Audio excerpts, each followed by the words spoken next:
तो गाइस स्वागत है आपका let's crack it with Abhishek Gupta के यूट्यूब चैनल पर। और अब हम टॉपिक वाइज एक चीज़ें डिस्कस करने जा रहे हैं। जैसे कि सबसे पहले जो हमने टॉपिक लिया है वो लिया है अर्मेनिया और अजरबैजान के बीच में जो कॉन्फ्लिक्ट चल रहा है। इंग्लिश और हिंदी दोनों लैंग्वेजेस में है, यानी कि जो इसमें टेक्स्ट लिखा हुआ है दोनों लैंग्वेजेस में लिखा हुआ है, जिससे कि दोनों तरह के छात्रों को दिक्कत ना हो, चाहे वो आप अंग्रेजी मीडियम के हो, इंग्लिश मीडियम के हो, और चाहे आप हिंदी मीडियम के हो। तो नागोर्नो काराबाख एक क्षेत्र है, तो उसके ऊपर संघर्ष चल रहा है दो देशों के बीच में, अर्मेनिया और अजरबैजान के बीच में। तो इनके बीच में क्या संघर्ष है उसको पढ़ते हैं, उसको समझते हैं। तो बताना चाहूँगा गाइस कि अर्मेनिया और अजरबैजान को मैप से समझना चाहते हैं कि मैप से समझते हैं कि किस तरह से यहाँ पे दिक्कतें चल रही हैं। आप देखेंगे कि ये अर्मेनिया है और ये अजरबैजान है। इनके बीच में आप देखिए अजरबैजान ये आपको यहाँ पे पीले कलर से दिखा रखा है, तो अजरबैजान का ये हिस्सा भी है और अजरबैजान ये भी है। अब देखिए यहाँ पे बीच में ये काले कलर में जो दिखा रखा है ये अर्मेनिया है, तो अजरबैजान का हिस्सा कुछ यहाँ पे है और कुछ यहाँ पर है। अब बीच में जो यहाँ पर आपको ब्लू कलर का जो हिस्सा ये दिखाया हुआ है, ये जो ब्लू कलर का हिस्सा है ये है नागोर्नो काराबाख का क्षेत्र, जो कि क्या है, जो कि विवादास्पद है इन दो देशों के बीच में, अजरबैजान और अर्मेनिया के बीच में। थोड़ा सा यहाँ से स्थिति और आपको समझ में आएगी कि ये आप देख सकते हैं कि अजरबैजान के ऊपर रशिया लगता है। कैपिटल भी अगर मैं आपको बताना चाहूँ कि अजरबैजान की राजधानी क्या है, बाकू है, और अर्मेनिया की राजधानी क्या है, येरेवान है। और ये हिस्सा भी किसका है, ये हिस्सा भी अजरबैजान का है। अब दिक्कत क्या है यहाँ पे, थोड़ा सा आगे टेक्स्ट में भी लिखा हुआ है, बाकी मैं आपको एक थोड़ी सी जो उसकी पृष्ठभूमि है, बैकग्राउंड है, वो समझा देता हूँ। अर्मेनिया हो चाहे अजरबैजान हो, ये सब पहले यूएसएसआर के हिस्सा हुआ करते थे। जब यूएसएसआर टूटा तो उस टाइम पे कुछ स्थिति इस तरह से बनी कि इस क्षेत्र में जो लोग रहते थे वो लोग कौन रहते थे, इस क्षेत्र में जो लोग रहते थे वो अर्मेनियंस रहते थे। लेकिन अर्मेनियंस रहने के बावजूद ये ज़मीन कहाँ चली गई, ये ज़मीन चली गई अजरबैजान के क्षेत्र में। तो अब यहाँ पे यही संघर्ष है, अजरबैजान चाहता है कि ज़मीन उनको मिल जाए और यहाँ पे जो अर्मेनियन रहते हैं वो यहाँ से चले जाएँ। लेकिन ये स्थिति इतनी सिंपल नहीं है जितनी मैंने आपको बताई है, इसमें थोड़ा सा और पेच है, वो भी समझते हैं। बाकी आप यहाँ से एक मैप से और समझ सकते हैं कि ये अब हमने डिस्कस कर ही लिया है कि अर्मेनिया की राजधानी येरेवान है, अजरबैजान की राजधानी बाकू है। ये जो ऑरेंज वाला क्षेत्र है ये है नागोर्नो काराबाख का क्षेत्र, जो कि अर्मेनिया के अंडर आता है। यहाँ पे एक लचिन कॉरिडोर है, ये भी आपसे सवाल पूछा जा सकता है कि लचिन कॉरिडोर कहाँ पे है, तो ये अजरबैजान में है। साथ ही साथ ये जो अजरबैजान का क्षेत्र है उसको बोलते हैं नाख्चिवान ऑटोनोमस रिपब्लिक, ये भी किसका है, अजरबैजान का क्षेत्र है। तो आपको पता होना चाहिए कि नाख्चिवान ऑटोनोमस रिपब्लिक किससे बिलोंग करता है, अजरबैजान से बिलोंग करता है। अब देखिए यहाँ पे और आप समझ सकते हैं कि ये जो है अजरबैजान कंट्रोल टेरिटरीज़ हैं, इन सब जगहों पे अजरबैजान का कब्जा हो रखा है। बाकी ये नागोर्नो काराबाख है ही, और यहाँ पर जो क्षेत्र है ये अर्मेनियन कंट्रोल टेरिटरीज़ हैं जो कि नागोर्नो काराबाख के अराउंड आती हैं, और ये नाख्चिवान है जो कि अजरबैजान का एक एक्सक्लेव है। अब देखिए 1923 में अगर हम देखें तो 1923 में सोवियत यूनियन ने नागोर्नो काराबाख ऑटोनोमस ओब्लास्ट के नाम से एक चीज़ बनाई थी, एक जगह बनाई थी जिसमें 95% अर्मेनियन पॉपुलेशन थी, यानी कि 95% अर्मेनियाई आबादी वालों का घर हुआ करता था वहाँ पे। और उसको, लेकिन बात ये थी कि वो बना दिया गया था किसके under, Azerbaijan Soviet socialist Republic के तहत उसको बना दिया गया था, जबकि उसमें रहते कौन थे, अर्मेनियन लोग रहते थे। नागोर्नो काराबाख का जो रीजनल लेजिस्लेचर है उसने एक रेजोल्यूशन पास किया 1988 में, और ये डिक्लेयर किया कि उनका इंटेंशन है कि वो अर्मेनिया को ज्वाइन करे, जबकि उसकी ऑफिशियल लोकेशन अजरबैजान के अंदर है। अब स्थिति यहीं पे दिक्कत करने वाली है कि जब वहाँ पर अर्मेनिया के लोग रह रहे हैं या अर्मेनियन एथनिसिटी के लोग रह रहे हैं, तो वो क्षेत्र अजरबैजान के अंदर है, तो सिंपल सी बात है वहाँ पे जो लड़ाई है या उनके बीच में जो तनाव है वो तो उत्पन्न होना ही था। नागोर्नो काराबाख कॉन्फ्लिक्ट जो है लॉन्गेस्ट रनिंग एक कॉन्फ्लिक्ट है पोस्ट सोवियत यूरेशिया के बाद, यानी कि जब सोवियत टूट गया उसके बावजूद 1991 में जब सोवियत टूटा, 1989 1990 मिखाइल गोर्बाचेव के दौरान जब सोवियत यूनियन टूटा, उसके बावजूद भी अभी तक अगर हम देखें 2020 2021 2022 तक में हम देख सकते हैं कि यहाँ पे अर्मेनिया और अजरबैजान के बीच में लगातार युद्ध हो रहे हैं। 1988 में एथनिक अर्मेनियंस जो नागोर्नो काराबाख के अंदर रह रहे थे उन्होंने कहा कि भाई इसको अजरबैजान से अर्मेनिया में शिफ्ट कर दिया जाना चाहिए, ये कहना था उन लोगों का जो यहाँ पे रह रहे थे। Armed fighting between the two republics, जिनकी लॉन्ग हिस्ट्री है, एक एथनिक टेंशन की यहाँ पे चली रहा है, under relative control during Soviet rule. अब देखिए सोवियत रूल के दौरान तो ये कंट्रोल में रहा, क्योंकि ऊपर से यूएसआर का पूरा प्रेशर रहता था, तो यहाँ पे लोग ज़्यादा लड़ते नहीं थे। जैसे ही सोवियत यूनियन लेकिन जब टूटा, कोलैप्स हुआ, तो यहाँ की जो शांति थी वो भी लगभग लगभग आप माने टूट गई। सोवियत का डिसोल्यूशन जब हुआ 1991 में, तो अर्मेनिया और अजरबैजान ने भी स्टेटहुड प्राप्त कर लिया। अर्मेनिया अलग देश बन गया, अजरबैजान अलग देश बन गया, और नागोर्नो काराबाख को इंडिपेंडेंस डिक्लेयर कर दी गई कि नागोर्नो काराबाख एक इंडिपेंडेंट क्षेत्र है, स्वतंत्र क्षेत्र है। War erupted between Armenian Azerbaijan. अब इसके बाद तो क्या होना था, जब नागोर्नो काराबाख को आज़ाद कर दिया गया, ये कुछ इस प्रकार से ही है जैसे कि भारत और पाकिस्तान के बीच में कश्मीर का इशू है। तो अब कश्मीर है तो भारत के अंदर, पाकिस्तान चाहता है कि वो ले ले, और ज़बरदस्ती थोड़ा सा पाकिस्तान उसने थोड़ा सा कश्मीर पाकिस्तान ने ले भी रखा है। तो अब वॉर हो गया अर्मेनिया और अजरबैजान के बीच में। इस क्षेत्र में 30,000 से ज़्यादा लोग मारे जाते हैं। इसके अंदर हज़ारों कैजुअल्टीज़ होती हैं, रेफ्यूजीज़ बनते हैं। 1993 में अर्मेनिया ने लगभग ज़्यादातर एरिया पे नागोर्नो काराबाख के क्षेत्र पे कब्जा कर लिया, और 20% जो ज़मीन है अजरबैजान की उसके ऊपर भी कब्जा कर लिया 1993 में, जब ये युद्ध हुआ, जब अर्मेनिया और अजरबैजान के बीच में युद्ध हुआ, जब सोवियत यूनियन टूटा। अब जिस तरह से भारत इंडिपेंडेंट हुआ था 1947 में, उस टाइम पे भारत और पाकिस्तान के बीच में युद्ध हुआ था, उसी प्रकार से जब सोवियत यूनियन टूटा, अलग अलग देश आज़ाद हुए, तब अर्मेनिया और अजरबैजान के बीच में युद्ध हुआ है।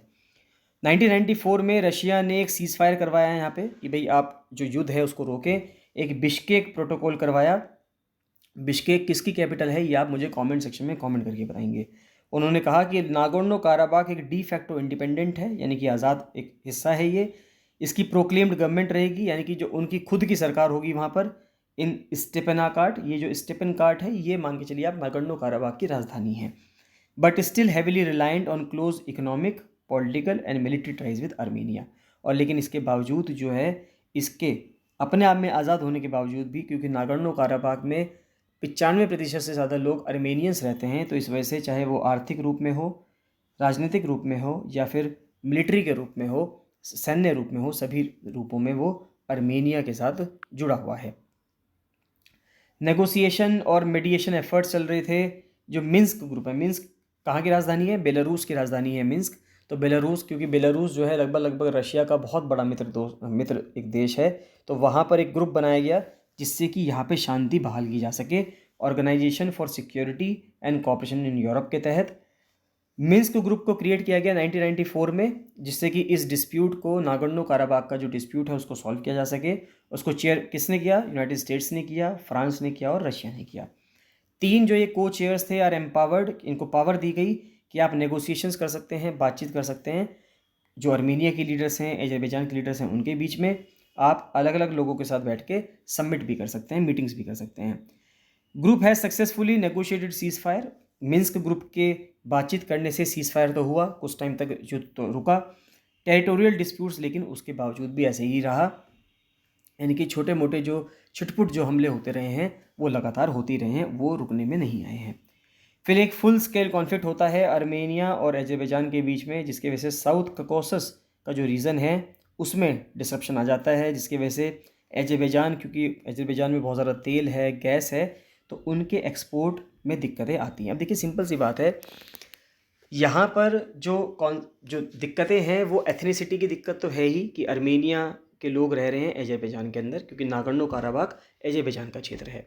लेकिन इससे बड़ी दिक्कत क्या है कि उसके आसपास मिलने वाला जो हमारे पास तेल का रिज़र्व है या गैस का रिज़र्व है, क्योंकि किसी भी कंट्री के लिए जो उसकी इकनॉमी है वो ज़्यादा महत्वपूर्ण है, यानी कि वहाँ पे पैसा किस तरह से आ पाएगा देश के अंदर, वो ज़्यादा महत्वपूर्ण है। तो वहाँ पर हमेशा जब भी दिक्कत आती है, दो देश लड़ रहे हैं, तो ज़मीन अपना में एक मुद्दा होती ही है, और दूसरा मुद्दा जो होता है वहाँ पे प्राकृतिक संसाधन, कि क्या नेचुरल रिसोर्सेज वहाँ से मिल रहे हैं। तो गैस एक्सपोर्ट्स फ्रॉम अजरबैजान जो अबाउट 800,000 बैरल्स ऑयल प्रोड्यूस करता है रोज़ाना, और सेंट्रल एशिया को प्रोवाइड करता है यूरोप के अंदर।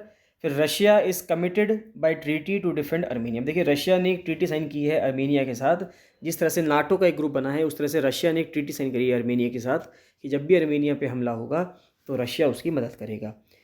While Turkey has placed to support Azerbaijan, और जबकि टर्की जो कि अपना आप में एक नेटो मेंबर है, उसने सपोर्ट किया है अजरबैजान को, कि जब भी अजरबैजान पे कोई खतरा आएगा तो कौन हेल्प करेगा, टर्की हेल्प करेगा। When fighting ceased in 1994 Nagorno Karabakh और 7 जो एडजेसेंट डिस्ट्रिक्ट्स हुआ करते थे उनको अर्मेनियन फोर्सेस ने घेर लिया। More than 1 million people had been forced from their homes, करीब करीब 10 लाख से ज़्यादा लोगों को अपने घरों को छोड़ना पड़ा। अजरबैजानीज़ ने अर्मेनिया छोड़ा, नागोर्नो काराबाख का क्षेत्र छोड़ा, और अर्मेनियंस ने जो अजरबैजान के अंदर रह रहे थे उन्होंने वहाँ का घर छोड़ा। यानी सभी लोगों को दिक्कत है। सेम स्थिति आप भारत से कंपेयर कर सकते हैं कि भारत के लोग पाकिस्तान गए और पाकिस्तान के लोग कुछ भारत आए। 1994 से लेके 2020 तक छोटे मोटे इंटरमिटेंट जो डेडली इंसिडेंट्स थे वो चलते रहे। ड्रोन के अटैक चलते रहे, हैवी वेपनरी थी, जो भारी भरकम वेपनरी थी, उनका इस्तेमाल होता रहा।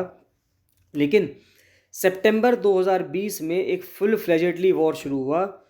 27 तारीख को, सितंबर की 27 तारीख को 2020 में एक युद्ध शुरू हुआ और 6 हफ्तों तक ये चला, जिसमें हज़ारों जो सैनिक थे वो मारे गए।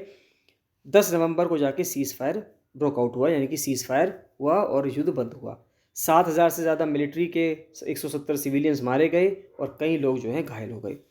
एग्रीमेंट के तहत अजरबैजान को कंट्रोल दे दिए गए उन सातों के सातों डिस्ट्रिक्ट के, जो कि नागोर्नो काराबाख के क्षेत्र के आसपास हुआ करते थे, और अर्मेनियन फोर्सेस को वहाँ जाना पड़ा जहाँ पे वो लड़ाई से पहले थे। It also holds a substantial part of the Nagorno Karabakh itself, और अर्मेनिया की फोर्स के पास नागोर्नो काराबाख का क्षेत्र तो है ही। फिर रशियन पीस कीपिंग मिशन, जो रशिया के पीस कीपिंग फोर्सेस थी, उनको उस क्षेत्र में लगाया गया, जिससे कि वहाँ पर जो युद्ध चल रहा है उसके ऊपर कंट्रोल किया जा सके, अर्मेनिया और अजरबैजान को लड़ने से बचाया जा सके। तो वहाँ पे उन्होंने एक आउटपोस्ट बनाई, जिससे कि जो मेन रोड हुआ करती थी अर्मेनियन क्षेत्रों में नागोर्नो काराबाख के, तो वहाँ पर जहाँ पे अर्मेनियंस लोग रहते हैं वहाँ पे एक आउटपोस्ट बनाई गई। जो रशिया की पीस कीपिंग फोर्स है वो वहाँ पे रुकी, और मेन ट्रैफिक आर्टरी जो है अर्मेनिया को जोड़ने वाली नागोर्नो काराबाख से लचिन कॉरिडोर के अंदर, वहाँ पे रशिया पीस कीपिंग फोर्सेस आने लगी। फिर एक जॉइंट रशिया और टर्की की मॉनिटरिंग सेंटर बना, क्योंकि रशिया सपोर्ट कर रहा है अर्मेनिया को, टर्की सपोर्ट कर रहा है अजरबैजान को। तो एक जॉइंट रशिया और टर्की का मॉनिटरिंग सेंटर बनाया गया, established as part of the November 2020 agreement. November 2020 में एग्रीमेंट हुआ, जब नवंबर में ये युद्ध रोका गया 6 हफ्ते की लड़ाई के बाद। ये अजरबैजानी टेरिटरी में हुआ, 20 किलोमीटर में from the front line. Periodic violations होते रहे हैं 2020 के बाद से भी। ऐसा नहीं है कि जो 2020 में जो सीज़ फायर हुआ है, शांति बहाल हुई है, उसके बाद ऐसा नहीं है कि वहाँ पे लड़ाइयाँ ना हुई हो। छुटपुट लड़ाइयाँ वहाँ पे होती रही हैं। और रिसेंट जो कॉन्फ्लिक्ट स्टार्ट हुआ वो 2 दिन का कॉन्फ्लिक्ट हुआ 13 सितंबर 2022 को। पिछला भी सितंबर में ही हुआ था 27 सितंबर को, 2022 में वापस से 13 सितंबर को स्टार्ट होता है। 2020 के बाद से ये सबसे बड़ा हमला हुआ है। तो यही आप कह सकते हैं कि यही जो है दिक्कतों का सामना करना पड़ रहा है नागोर्नो काराबाख के क्षेत्र में लोगों को। तो अब इस युद्ध का समाधान किस तरह होगा? देखिए, समझदारी वाली बात इसमें है कि युद्ध जो है अपने आप में एक समस्या है, उसका कोई और समाधान नहीं हो सकता, या वो क्या समाधान करेगा। तो यहाँ पे बस यही कहना है कि यहाँ पे लोग जो हैं वो समझें और लड़ाइयाँ सिर्फ एक क्षेत्र की वजह से ना करें। चलिए, बाकी मैं उम्मीद करता हूँ कि आपको नागोर्नो और काराबाख में जो लड़ाइयाँ चल रही हैं, क्यों चल रही हैं, क्या वहाँ पे दिक्कतें हैं, वो आपको समझ में आई होंगी। फिर भी आपको कोई डाउट आता है, फीडबैक है, सजेशन है, तो कमेंट सेक्शन में कमेंट करके जरूर बताइएगा। बाकी मिलते हैं नेक्स्ट वीडियो में। So thank you and bye bye.